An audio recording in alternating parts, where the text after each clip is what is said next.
Will you be the one to witness the birth of the incredible Nintendo Entertainment System? The first to play with Rob, the extraordinary video robot.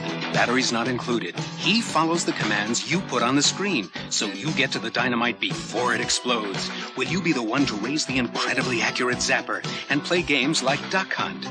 Will you be the one to experience the Nintendo Entertainment System? Comes with Rob, zapper, control deck, 2 controllers, gyromite, and Duck Hunt.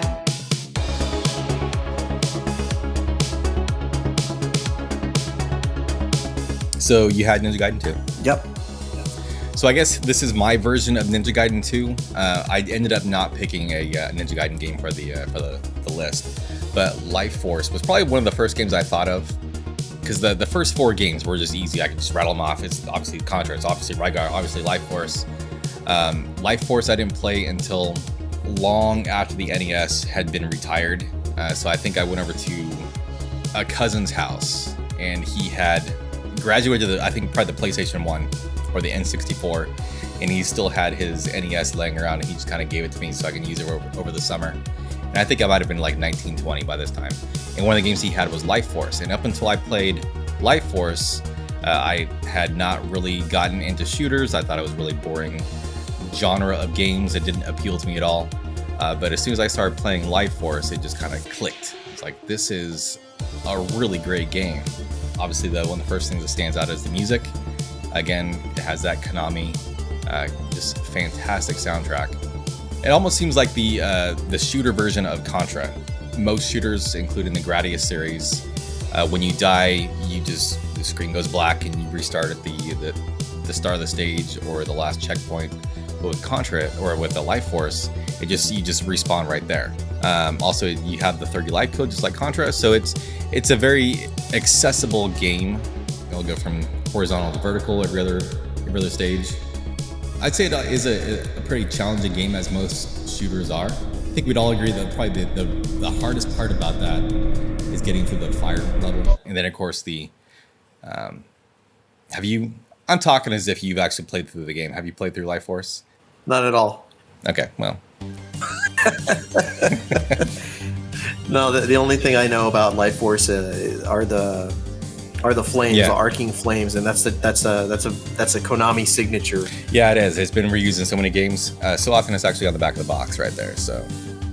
Yeah, I don't really play too many, of the shooter genre outside of. I'd say the only one that I really, and this is not one of my 5 games, mind you, but one of the few games that I have played that is a shooter would be Stinger for the NES, and outside of that one, I can't really say I've invested much time in shooters on any platform.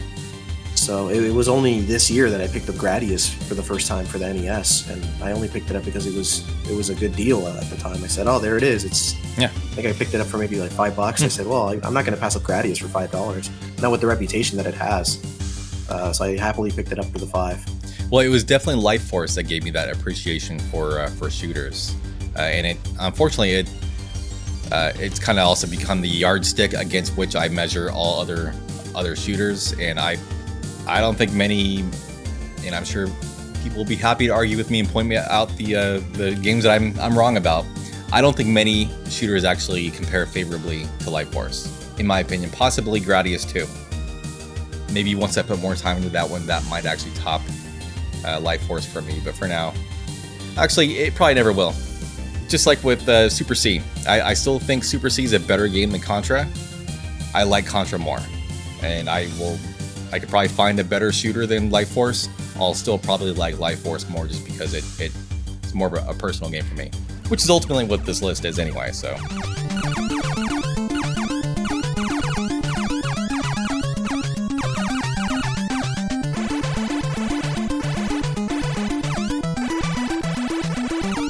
Next on the list, and this is going to be a strange one. Strange in a way. Okay. Da-da-da-da. Zelda!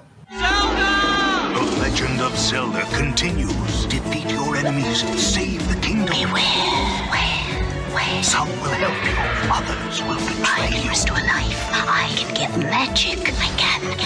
I cannot help you. Zelda! Use your sword. Find the crystals. Rescue the princess. Zelda! Zelda 2, the Adventure of Link, only from Nintendo. Now you're playing with power. Yeah, why Zelda 2 and not Zelda 1? This one here has more to do with the timing than anything. I didn't own Zelda 1 at the time. I had picked this up at a flea market, and soon after that, Game Informer released a map for this specific title here. Go back to 2001. I have this game. I have a map that I cut out with scissors and I taped to my door. And you know, I have time on my hands. I popped the cartridge in. I turned my head to look at the door, and that was just me the whole night. Just, you know, turning my head, looking at the map, just going back to the game. And for me, it was in a way, it was more accessible than the first game. Reason being, in the first game, you can get yourself more hearts, you can get yourself some potions, but this one had the advantage of having a level up system on top of that. So if you suck really hard, you can just keep leveling up until you get good enough to handle it. Exactly. For me, that was one of the big pluses of the game. And then, you know, as you know, Ocarina of Time has the sages. The sages have the same names as the towns in this game right here. So you knew this was a sequel, or at least it took place further ahead in the timeline, because the towns were named after the sages that gave up their lives in Ocarina of Time. And yeah, as I mentioned not too long ago, that the N64 is one of my favorite game consoles. Ocarina of Time has a lot to do with that. So I can't help but tie the two together. This, to me, is tied more to Ocarina of Time than the original is. And I really, really like Ocarina of Time. Interesting. Having access to a map definitely makes it more inviting, as opposed to just guesstimating where everything is in the original game. Being able to just, you know, it's as easy as turning my head. You know, I had spent that entire summer of 2001 just, you know, constantly looking at the map and just focusing on the game. I had beaten this game, and I just kept looping it over and over again. I had maxed out my sword level, my health. I believe the magic is also something you level up. Yeah, it's health, magic, and your sword. Your sword is power. So I had looped the game repeatedly. I had maxed everything out, and I just kept playing it. Why? Because I fell in love with the game. And, the music resonated, you know, in me. The final palace theme is so good. It's such a good song. I do prefer Zelda 2 to Zelda 1. I know it's a very divisive game. Some people just hate it because it's so different from all the other Zelda games. I like it because it's different. I think the soundtrack is actually a big part of that. Oh yeah, and a lot of unique themes also. Like they revisit the classic overworld theme almost with every game, but they don't really bring back the temple theme, which was just a fantastic bit of music. I don't have the same personal attachment to Zelda 2 that you do. I just like it more than probably most other Zelda games. So good pick on that one. Yeah, thanks. Yeah, I even wound up picking it up for the Famicom Disk System, and it has notable differences, including the music and the way the level up system works. They even went as far as to change one of the songs, which they entirely changed one of the songs, which ended up becoming, I believe they wound up putting it back in the Minish Cap, if I remember correctly. So that was really out there. That was interesting. I know they added a boss. It was like the really big barbarian looking dude with the club. He was added to that version. He was not originally in the Famicom Disk System version, so there's that guy. But also not just a boss, but it had I like the combat system in Zelda 2. Every fight with an iron knuckle actually felt like a boss fight. Not in the sense of difficulty per se, although some of those got really difficult, but just the intensity. Like once you got in the red and the blue ones, you kind of had to be on your toes. You actually had to fight with skill, not just mash the buttons. But you actually had to mash with intent in Zelda 2, and utilize the ducking and the blocking. So it's a lot more complex. Yeah, it's a good observation. Thanks. I made it myself. Great game though.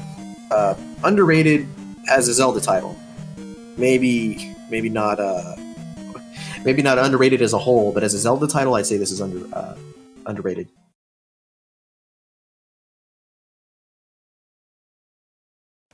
Mega Man 6. I had to pick a Mega Man game. Good choice.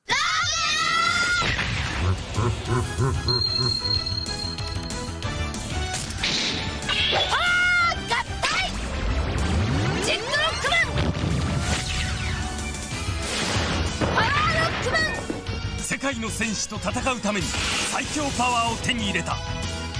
ロックマン6史上最大の戦い。ファミコン用ソフトで新発売。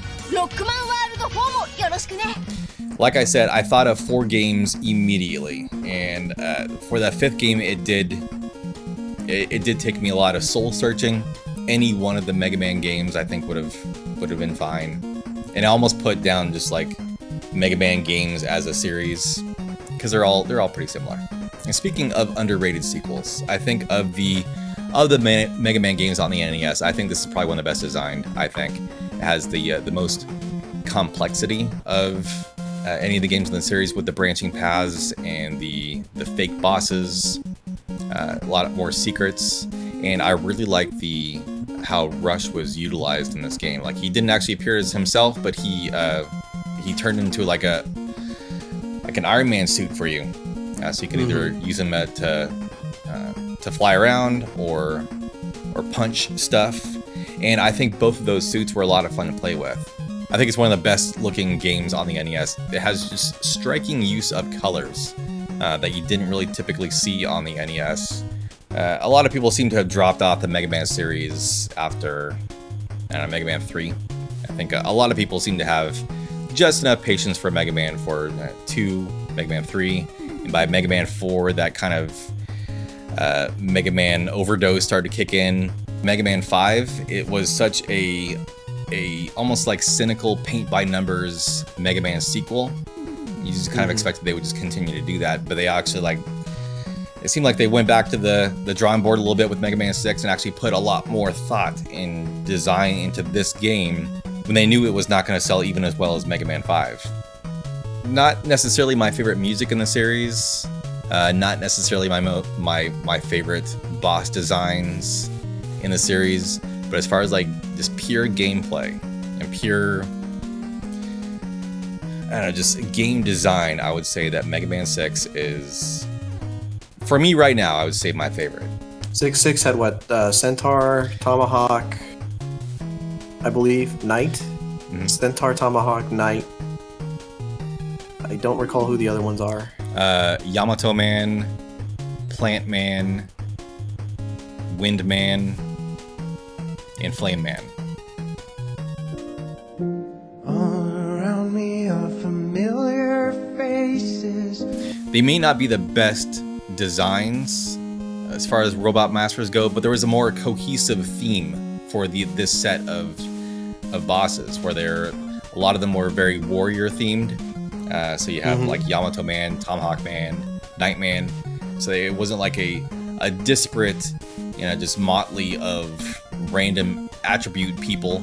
It almost seemed like they deliberately designed a lot of these bosses to kind of coexist with one another in the same logical set. It's kind of how it kind of... Yeah, they had like a somewhat similar theme, like an overarching theme. Because starting, I think, with Mega Man 2, I think Japanese kids got to... they did like contests to help design the Robot Masters. But I think for Mega Man 6 was the first time they actually opened it up to the whole world. And so there are actually some non-Japanese people that got to have their names permanently ingrained in history. And they actually incorporated that into the game. So basically the story of the game, sounds like you're already familiar with it. It starts out with this contest of all the robots in the world. Now, correct me if I'm wrong, but isn't that one of the most expensive, one of the more expensive Mega Man titles? I think the most expensive one is still Mega Man 5, for some reason. I think because it was published by Nintendo, Mega Man 6 was probably published in greater numbers than Mega Man 5 was. I mean, obviously there was a reason why Capcom didn't want to release this in the States, probably because each game was selling less and less than the one before, so they just were producing less. They weren't going to waste their money.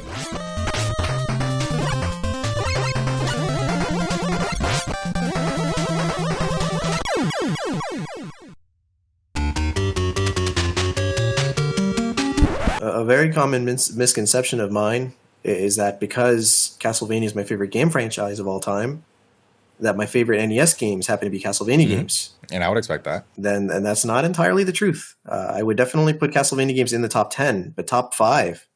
Not a single Castlevania title made it to the top 5. And that's surprising to me. Shocking.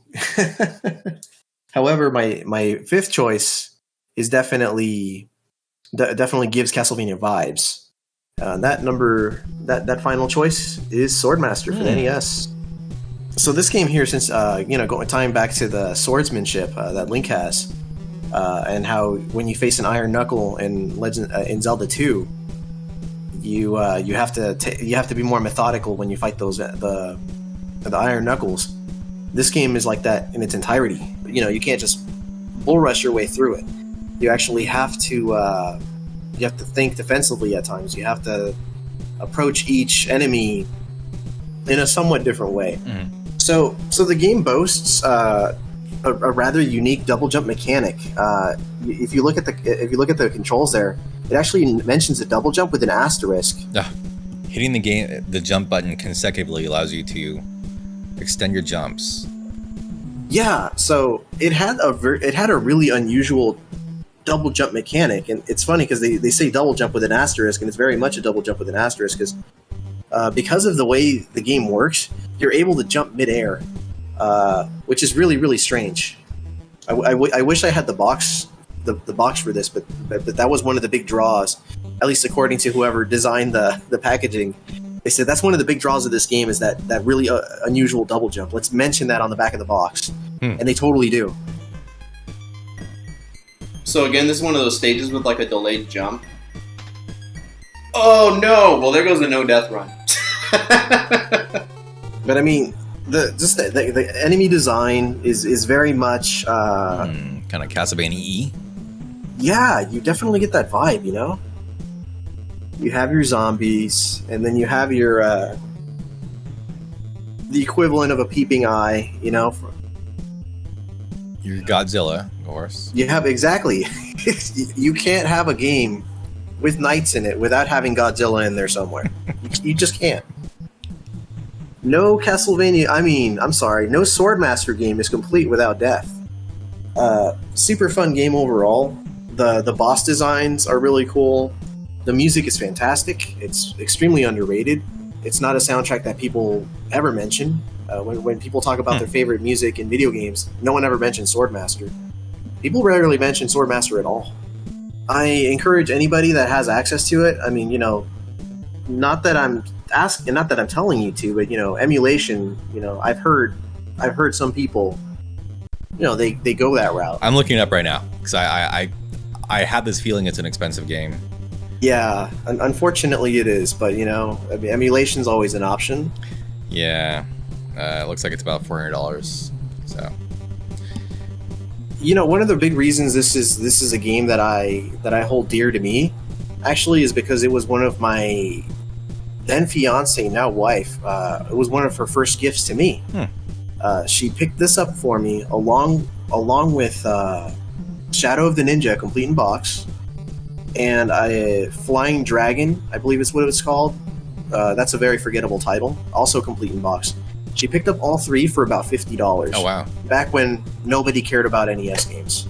It's not so much the cost of the game that makes me enjoy it so much. It's just the unique gameplay mechanics. It's not something you typically see in an NES game.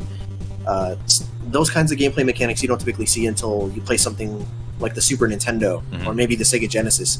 You might have games with mechanics that are more in depth like that. Interesting. It's an adventure game, not really an action game. So it's a more like Zelda 2 and less like Castlevania. I'd say it's more action. It has platforming segments. I'd say it plays more like a Castlevania-esque game in that sense. It's a side scroller. You get from point A to point B. You face a boss at the end of the screen. If you've ever played Castle of Dragon, this is a spiritual successor to Castle of Dragon, actually. And this is like a more polished version of that game. Just bum rush him. It's fine. There. Alright, it's over. That's the no death run.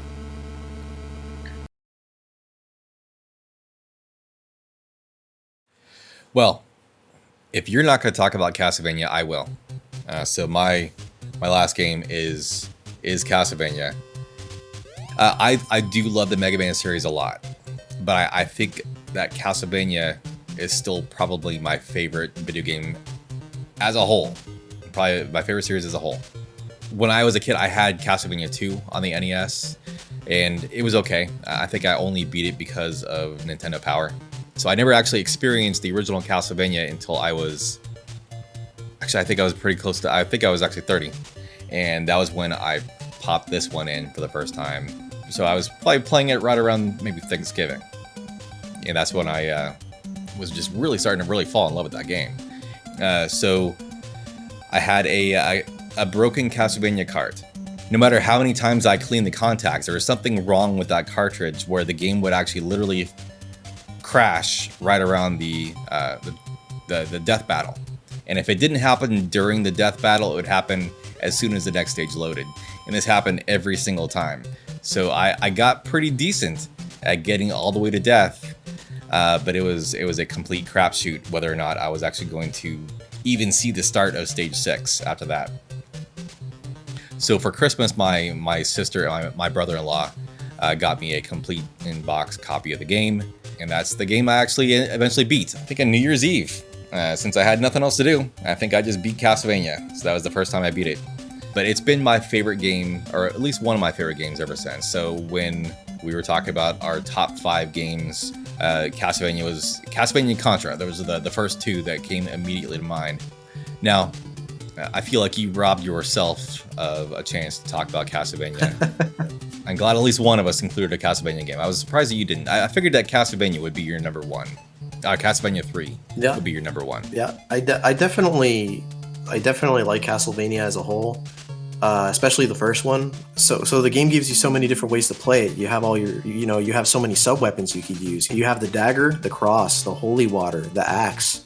Not to mention the Roman numerals that would give you the upgrades to use them multiple times. So there's so many different runs for the game. There are no sub-weapon runs. There are leather whip only runs. The music is iconic. You have all these monsters that are a nod to the classic Universal films. You have Frankenstein's creature. You have Dracula. You have Death. The game is just definitely something you could just keep coming back to. And the beauty of it, having a second loop too, a second playthrough where things are more difficult, gave it more replay value as well. And that I've never done. I've never played the second loop. Yeah, the second loop actually has more hidden treasures, so to speak. If you remember, the game has like a hidden crown, little hidden treasure chests. Like it just has all these different things. It has, I believe they're called Moai heads. I don't know if I'm pronouncing that correctly. A Konami staple. Yeah, it's definitely a Konami staple, and those actually appear on the second loop. I remember a while back I was commenting on, man, Konami sure likes their Moai heads, and I could think of they were in Life Force, they're in Gradius. And I kind of ran out of games. Then that's when you pointed out to me that also Castlevania. I have not actually played through. I played a little bit through the first stage in the second loop, just to see what the difference is. And yeah, it's a noticeable difference. What's interesting about the first Castlevania is that if you look at the first Legend of Zelda, or the first Super Mario Brothers, or the first Mega Man game, that the first game in all those series is just so incredibly primitive compared to all the games that came after it. But Castlevania, that for whatever it is, just that magic combination of art design and music and gameplay, it still feels every bit as polished as Castlevania 3. Other games just kind of add more to what Castlevania 1 set up. I think even more than Contra, Castlevania is just one of those even though I played it so late in life, it made a impression on me just because of just everything all together, just the way the stages are designed. It doesn't just have randomly floating platforms. Every block that you're jumping on that's above the ground level is actually kind of justified by some background element, like it's a rock or a stone that's projecting out of this wall. I'd say it's telling of the stage design in the first game. It's very telling that they used it in future Castlevania titles, and they almost use it like a template of sorts. Yeah. They maintain that same design, that general design. They said, okay, we're gonna have a clock tower stage. We're gonna have we're gonna have the castle entrance with the drapes and the stairways and everything. There are a lot of recurring themes in future Castlevania titles. I think it's because they themselves felt like they hit the nail on the head the first time, which is something game developers very rarely do. They don't always catch lightning in a bottle. They don't always do it they don't always execute it perfectly the first time. Mm-hmm. And for them to have that as groundwork for future titles was amazing. That they had the groundwork right there. If we're going to talk about knocking it out of the park, the music in the first Castlevania, those tracks are still some of the most memorable ones in the series. It almost wouldn't be right to have a Castlevania game where Vampire Killer was not used at some point in the game. Just like what you said, where they just nailed it so perfectly with the original Castlevania that they continue to call back on not just the music and the stage design, but like everything. And it doesn't feel like self-imitation or shameless rehashing of tired elements. It's worth noting because not many, as you said, game series have been able to do that.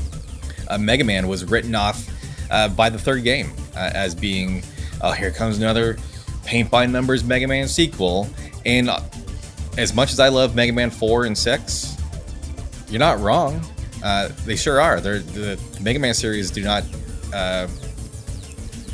differentiate themselves enough from the game that came before it as much as the Castlevania games do, while at the same time reusing the same elements all the way through the series. I don't know of any series that can do that. I guess maybe Zelda, but I'm of the opinion that every Zelda game is a paint by numbers sequel, so other than Breath of the Wild. But that's a topic for another time, I suppose. But right.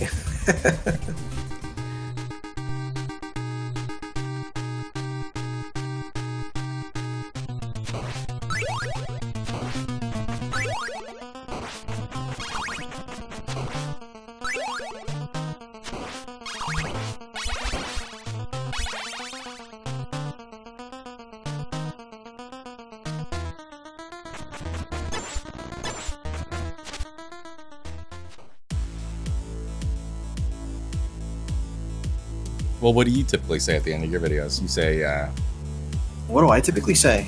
MrMatthews, you sexy bastard. See you next time. That's what I hear anyway. I guess we don't really need to end every conversation with a signature sign off. We don't. I'm glad we got to talk about Castlevania a little bit. So. Right. See, we didn't even coordinate this. I kind of thought I figured that we'd have at least one overlap. I figured that I know I couldn't even tell you what game maybe Contra. I thought maybe we might both pick Contra because I expected you to pick Mario 3, but then I also expected you to pick Double Dragon 2, and I also expected you to pick Castlevania 3. What was that 3 games that I expected to see, none of which I did? I would actually like to continue to have chats about video games. Maybe next time we can actually explore some other game systems. Since we each have a top 3 favorite game consoles, maybe we can kind of explore some of our other top 5s in the other consoles. It just so happened that the NES, we just had the most to say about the NES games, and I think in general the community kind of prefers the NES also, so it kind of worked all right. It's a good opener. It is for an episode 1 of this potential series. See how it goes. We can always deviate and do an SNES one and Genesis. Depending on how this one how this one plays out. Or just throw a total curveball and just talk about movies. Or the community. We could do a drama show. Can you imagine the amount of views we get on that? Yeah, I can. All the month-old accounts just attacking us. Yeah, all of his. I like how. Okay, we can just stop recording now. Yeah, you could.